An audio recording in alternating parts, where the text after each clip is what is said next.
So for decades, Samsung has been the undisputed king of the smartphone world. They didn't just follow trends, they created them. From the phablet craze to the folding revolution, Samsung seemed untouchable. But now, for the first time in history, there are reports saying Samsung's mobile division, the crown jewel of the empire, could be staring down its first ever quarterly operating loss. The Z Trifold, their most ambitious project to date, has been unceremoniously discontinued just 3 months after launch. Executives are reportedly being asked to fly economy, internal cost cutting is happening. So yeah, something's clearly off. The real question is Samsung actually in trouble? Let's talk about it. What's up guys, Sal here. So to understand the situation, you have to look past the headlines and into the numbers. On paper, things look okay. The Galaxy S26 lineup actually broke pre-order records. The numbers are actually 25% better than the S25 lineup, which is quite significant.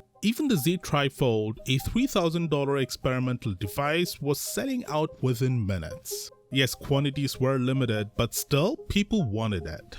So now you've got this weird situation. Phones are selling, demand is there, but somehow they're still losing money. That doesn't make sense until you look at what's happening behind the scenes. But first, let's clear something up. Samsung discontinuing the current Z Trifold does not mean they're done with the idea. In fact, everything suggests the opposite. A second-gen Trifold is already being worked on, thinner, lighter, more refined. They're even experimenting with rollable and slidable designs. So no, this isn't the end of the Trifold, but it's a very loud pause. And honestly, it's kind of relief because the Trifold have the potential to be a Galaxy Note moment for foldables. The Note changed how people looked at big phones, and the Trifold felt like it could do the same for this category. So on one hand, it's reassuring that Samsung isn't walking away from the idea, but on the other hand, it's still confusing why they completely pulled the current model just 3 months in.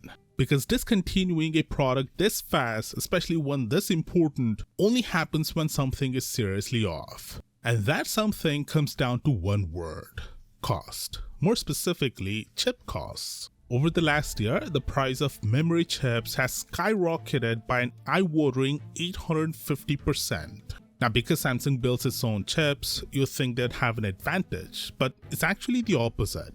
There's a civil war happening inside Samsung's walls. The semiconductor division is treating the mobile division like any other customer, refusing to give them a sibling discount on RAM and storage. So now you've got rising component prices, expensive flagship chipsets like the Snapdragon 8 Elite Gen 5, and increasingly complex hardware like foldables. And the margins just collapse. Samsung went from around 11% margins earlier in 2025 to basically 1% now. At that point, you're not really making money, you're just trying not to lose it.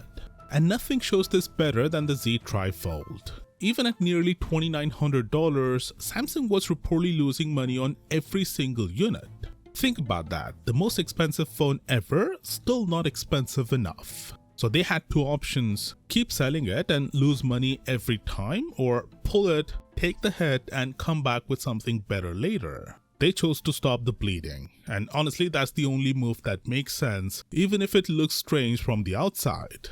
But the crisis goes deeper than one niche device. Internal reports suggest Samsung's mobile division is currently in emergency mode. For the first time in the company's history, they're bracing for a quarterly loss. Even the record-breaking success of the S26 lineup couldn't offset the surging cost of logistics and the ongoing chip shortage. The situation is so dire that top executives have reportedly been ordered to fly economy class instead of the business class. Now zoom out for a second, because this isn't just Samsung's problem. This is an industry-wide issue. Because of the ongoing chip shortage and rising component costs, the global smartphone market is expected to shrink by around 13% in 2026. That affects everyone: Xiaomi, Oppo, Huawei, and even Apple. All the smartphone OEMs are expected into the same profitability crisis this year. So is Samsung actually in trouble? Not in the way people think. They're not collapsing, they're not going anywhere, but they're under pressure. The kind of pressure that forces you to cancel ambitious products even when people want them. And that's the real story here. The Z Trifold didn't fail because it was a bad product, It failed because right now Samsung can't afford to make it work. And for the first time in years, Samsung is about to lose money. And what happens next? That's going to decide whether this is just a rough phase or the beginning of a long-term decline. Now on the bright side, the Z Fold 8 launching in about 4 months is confirmed to get this massive upgrade. Click here to watch the video and I'll see you there.